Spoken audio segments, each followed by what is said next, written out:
11 जुलाई से लेकर के 9 अगस्त तक है सावन।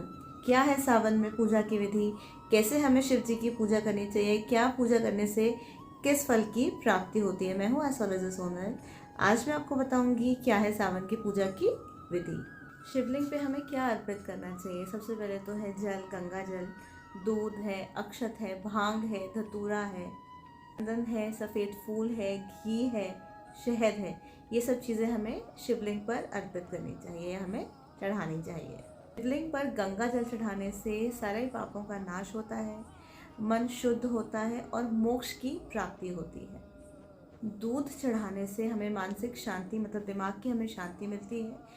जो भी चंद्र से रिलेटेड अगर आपके ग्रह दोष हैं तो वो सब शांत होते हैं। शिवलिंग पर दही चढ़ाने से सारे रोगों से, मतलब जो भी बीमारियां हैं उससे आप ख़त्म होती हैं सारी बीमारियां। और त्वचा से, मतलब स्किन से रिलेटेड जो भी अगर आपको प्रॉब्लम्स हैं वो सब चीज़ें आपके दूर होते हैं। घी चढ़ाने से आत्मबल और आपकी तेज़ बढ़ता है। शहद चढ़ाने से आपकी वाणी में मिठास होता है, आकर्षण, मतलब आपका अट्रैक्शन पावर बढ़ता है। चढ़ाने से आपके मिठास और आपकी आर्थिक, मतलब फाइनेंशियल कंडीशंस आपकी सुधरते हैं। ताम्रत चढ़ाने से आपको संपूर्ण सुख समृद्धि प्राप्त होती है। धतूरा और भांग चढ़ाने सारे शत्रुओं से हमें मुक्ति मिलती है, मतलब उनका जो भय है वो हमारा खत्म होता है। चावल चढ़ाने से, इसको हम अक्षत बोलते हैं, सारे सुख समृद्धि हमें प्राप्त होती है। तेज चंदन चढ़ाने से हमें मानसिक शांति मिलती है। कन्याओं, जिन लड़कियों की और लड़कों की शादी में प्रॉब्लम हो रही है, विवाह में प्रॉब्लम हो रही है, सिंदूर मिश्रित, मतलब जल में आपको सिंदूर डाल करके वो आपको शिवलिंग पे चढ़ाना है। तो जिन लोगों की शादी में प्रॉब्लम्स होती हैं, डिले हो रही है, उससे बहुत तेज़ आपका योग, शादी का विवाह योग बनता है। फूल चढ़ाने से आपको शांति, प्रेम, सौभाग्य प्राप्त होता है।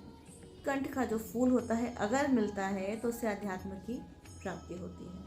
फूल चढ़ाने से आपको वैभव लक्ष्मी की प्राप्ति होती है। नारियल का पानी चढ़ाने से आपको सारे कर्जों से या नेगेटिविटी से आपको मुक्ति मिलती है। सर, जल में मिला कर के और दूध में साथ में मिला कर के शिव जी पर चढ़ाने या शिवलिंग पर चढ़ाने से आपको मान सम्मान, आपका ऑरा बढ़ता है। तिल चढ़ाने से आपके पितरों की शांति होती है। चंदन चढ़ाने से आपको गुस्से में आपका कंट्रोल होता है, आपको जो वायलेंट अगर जिसका भी नेचर है तो उससे आपको शांति मिलती है। मूत्र चढ़ाने से हर प्रकार की आपके घर में शुद्धि होती है। कोई भी नेगेटिविटी है, कोई भी बाधा या दोष है, अगर वो अपन अर्पित करते हैं तो ये बहुत ही अच्छा माना गया है। पीपल का पत्ता चढ़ाने से पितरों की कृपा होती है। तांबे या कांसे का ही लोटा लेना चाहिए। तुलसी के पत्ते कभी भी शिव जी पर नहीं चढ़ाए जाते।